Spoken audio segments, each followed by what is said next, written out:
No injuries to give you here. Look forward to the challenge of playing the Eagles. Heck of a football team.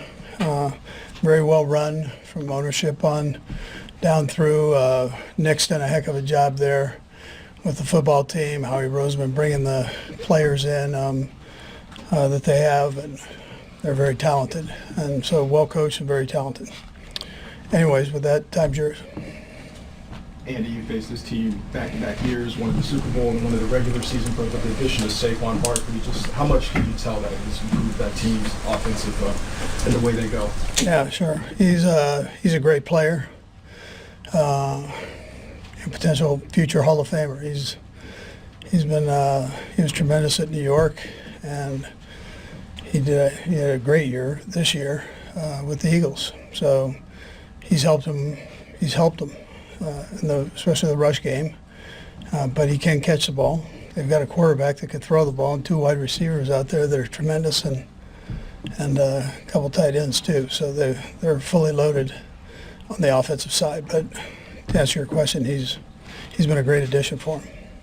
Andy, with your love of the history of the game, I don't recall whether did you watch Super Bowl IV when it happened as a kid? Yep. Do you remember? Nope. I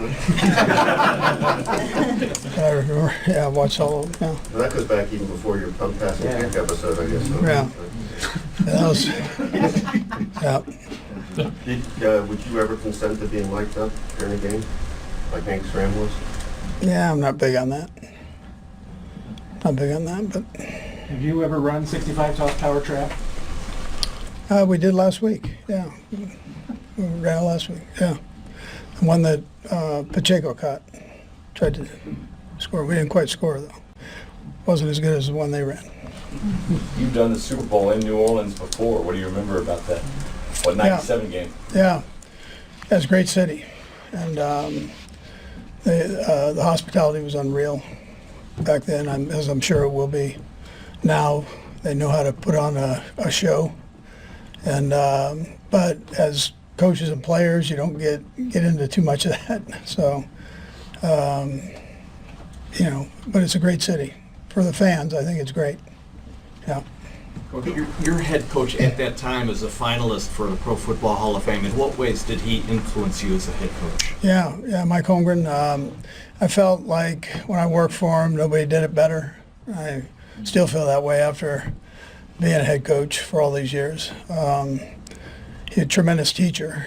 Great teacher. So took a ton from him in all areas. How he dealt with players and also the football part. He's got a great mind.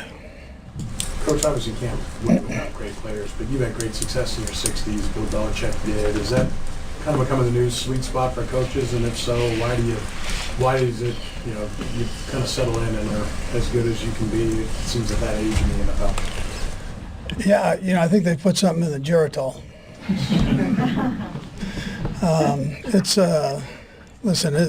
I don't know. It's probably the experience, I guess, if you had to, and then you got good players, which helps, and good coaches, so good organization.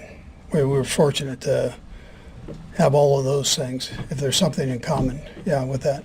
But is patience one of them? Do you find that, Yeah, I think you're probably more patient. You've seen a lot to get to that point. And so I know I'm more patient than when I was a younger head coach. You're up for one of the finalists for AP Coach of the Year. You won it a couple of decades ago. It's a weird award. Sometimes there's two they don't expect much for. I know you don't care probably if you win this thing, but I think it would be still an honor to be to this point of it with everything you guys have gone through this year that's been recognized by folks. Yeah, listen, I think it's great for everybody involved. Everybody's got a piece of that. So if that happens, it's great. But I look at those more as really a team honor because it's not a one-man show. So you're really saying that your coaches did good, your players have done well, the organization's done well. If it happens, it happens. I wasn't even sure that was going on, but you could have just made that up. Coach, one on your when you ran 65 trap last week. Was that the first time, and is that also what it's called in your playbook too? Yeah, that's what we call it. So it's a tribute to the old guys. Yeah. Had you run that before? Or was that last No, week? that was the first time. Yeah. A lot has been said about Patrick's locked-inness in the postseason. Have you seen that evolve over the years that you've worked with him, or has he always been able to maintain just that consistent focus? He's been good with that. I'd say that's been a consistency. You can really see as the season builds up, he's even more focused and more focused. And you get to this time of the year, he's really locked in. Yeah. I'm curious if you've heard any of the reactions this week calling him, Michael Jordan, right?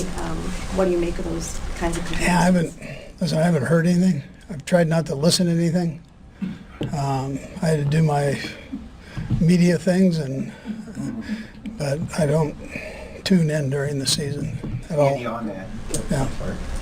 on that, just this continued issue of you guys maybe getting a friendly whistle, taking away from the actual accomplishments on the field.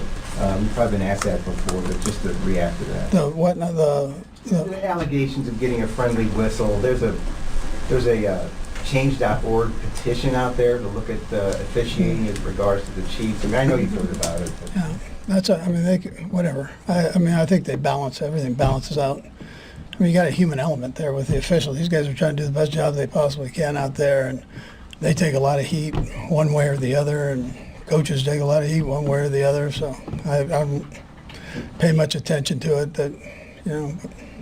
Coach, does your team use that as motivation? Is that something you're settling into that Yeah. point where everybody's you're not the new guys on the block winning. Now people are kind of tired of you winning. Is that Yeah, I don't care. fuel that?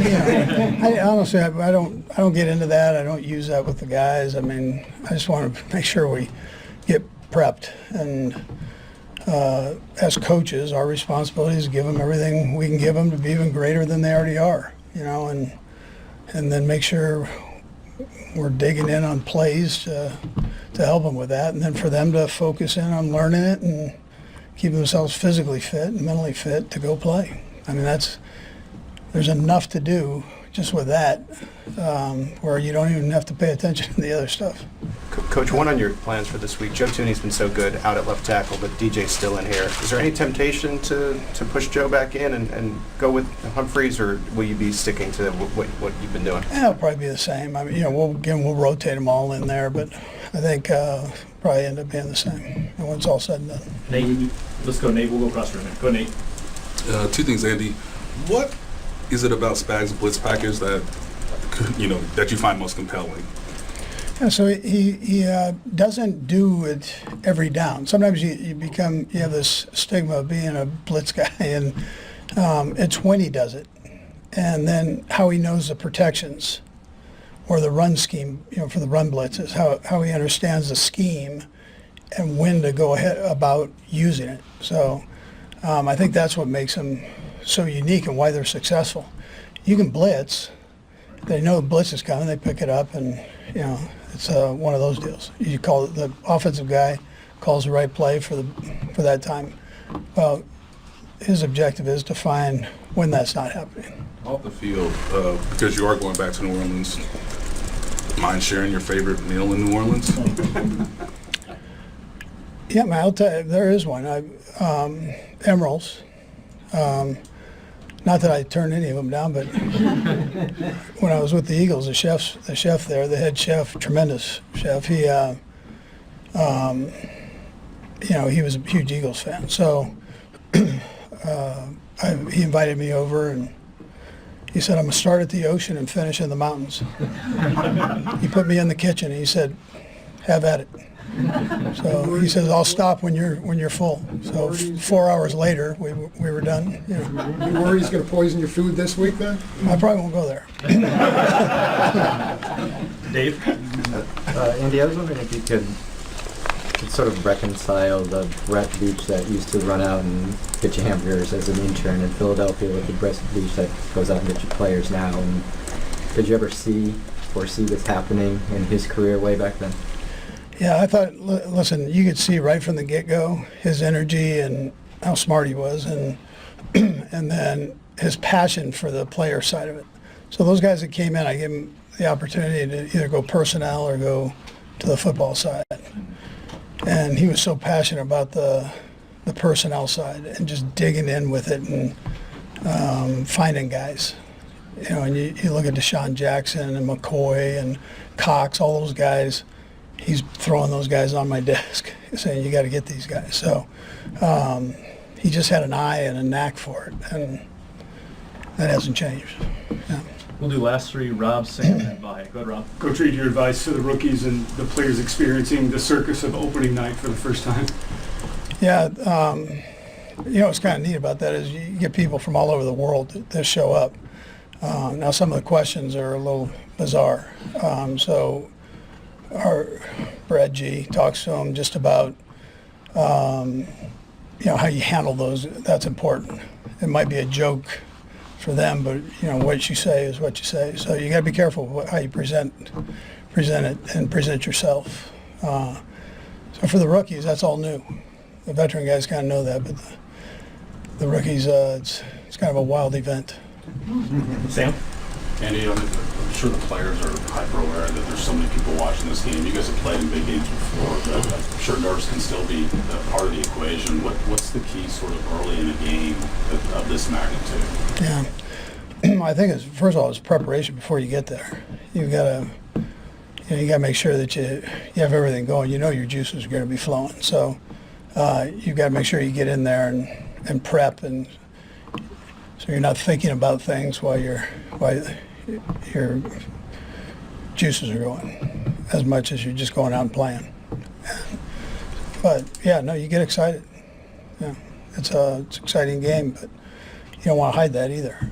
So and then you just kind of settle down as you go through. Go ahead. Andy, I know you've got the nice relationship with Bill Belichick, and you just did a podcast with him. Did he, when you won number 300, did he specifically reach out to you and congratulate you for that? I believe he did, yeah. Yeah, he's I mean, he's a good friend, so he's great with all that stuff. He's the guy. This is all old hat for him. So I have a ton of respect for him as a coach. So, but he's also a friend, yeah. So not that, like, welcome to 300 or anything like that? No, he's never going to really reach the real 300. There's a lot of cheeseburgers that went in that 300. Okay, thanks, Coach. All right, good. Yeah.